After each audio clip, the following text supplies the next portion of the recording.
Hey everybody, this is Mark. This is reading from the Embracing Lilith myth, part 11. If you haven't read or watched the first 10, you should go back and do that since this is a continuing story.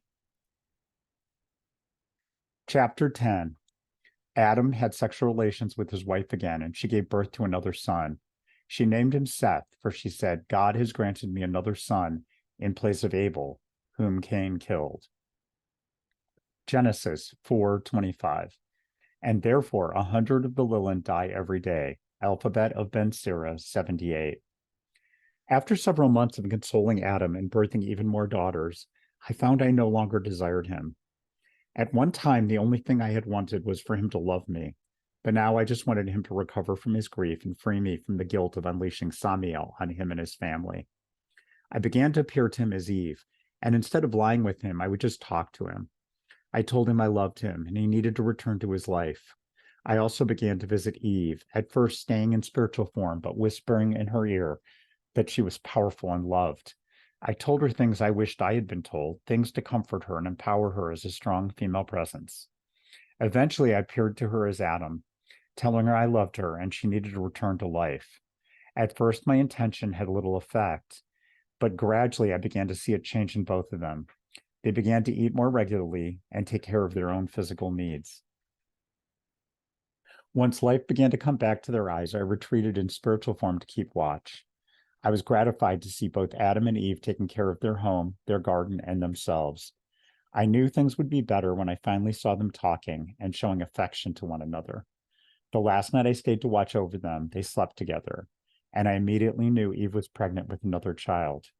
I didn't know it at the time, but Eve would name her third son Seth, which means anointed or compensation. Seth would grow up to be a good man because he was produced out of love and a true union between his parents. I took to the air and headed in the direction Cain had traveled when he left his parents' home. At first, I wasn't sure exactly where I was going, but I traveled in hopes I would find Cain and Samiel so I could undo whatever atrocities they had unleashed. During my travels, I came upon many settlements, some filled with good people and others filled with evil and corrupt individuals. Where I could, I helped those in need. Where I found evil, specifically those who hurt others who had no one to defend them, I brought a wrath down as severe as anything Yahweh could produce. Most of the oppressors were men, and my rage at Yahweh and Samiel brought out harsh punishment to those who caused distress. I would come to them in their dreams and torment them with perverse sexual desires, pain, and in many cases, death. I acted as judge, jury, and sometimes executioner. I had no remorse over hurting those who had no compassion for the meek and powerless. At times, I found women who were abusing or neglecting their children. I couldn't stand by and watch these innocent ones be hurt, so I would take them and give them to an infertile woman who truly wanted a child to care for. In their places, I would leave a horrible image of death and decay to frighten the negligent mothers. Over time, some who I let live became aware of my name, and I became the seductress, the demoness, the killer of children. I little cared for what they called me, as long as those causing pain suffered for their transgressions.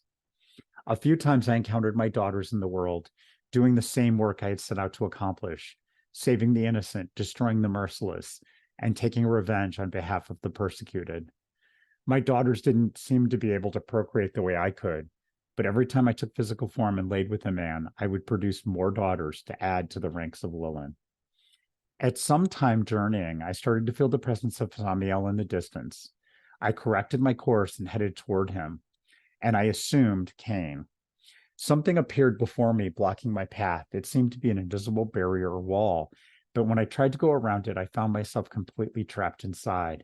I couldn't fly in any direction. Three forms appeared before me outside the walls enclosing me: Sinoi, Sansonoi, and Smengengeloff, the angels who had threatened to destroy me while I lived in Nod, gradually materialized. They seemed uncomfortable as I glared at them with hatred, picturing them catching fire and turning to ash. I see you are still afraid of me. You need a barrier between us to even chat. I said this with such venom that Samsonoid cringed. It gave me satisfaction to see angels of Yahweh Elohim so scared of me. I didn't let my lack of knowledge show, but I wondered what they actually feared, what I could actually do to them if I tried. Sonoy spoke up. Yahweh has instructed us to come and tell you to stop producing your spawn by mating with men. I looked at him with squinted eyes and spoke with clenched teeth. Or? Semengaloff said, or what? That's what I'm saying, Angel. Or what? You know you can't destroy me. Hell, you can't even face me without protection. What are you going to do if I say no? They all looked at me with dismay, and Semengaloff said, we will be forced to destroy your children. At first, I just stared at them, unsure what to say. I knew they couldn't destroy me, but I believed them when they implied my daughters were not beyond their power to eliminate. At first, I felt great rage at Yahweh for sending these two buffoons to threaten me, but I knew better than to express it. Once my wits returned to me, I devised a plan. I'll make you a deal. We are not empowered to negotiate with you, witch, replied Semengaloff, who seemed to be the spokesman of the three. Oh, come on, Angel. Won't your boss be displeased if we can't come to an arrangement? You know what havoc I could cause if I decided to take offense at your threats. He looked indecisive, but said, what do you propose? I'll agree to let you destroy any of my children who are harming the innocent of mankind. Those you may destroy, and I will agree to not mate with any human who has one of your names written on any item they wear or have placed in their home. I hastily added, and I ask that an angel is left to keep watch over Adam and his family so Samiel cannot harm them any further. Do we have a deal? The angels glanced at each other in dismay. I could tell they were unsure and were considering leaving me here in this barrier while they went and conferred with God. So I said, come on, boys, I don't have all day. If you don't take me up on this, I'm going to break out of this cage and kill everything I find in my path. Except maybe for one or two to whom I will be sure to give your names as the reason for the slaughter. I had no intentions of doing what I claimed, but I knew my threat would get the desired results.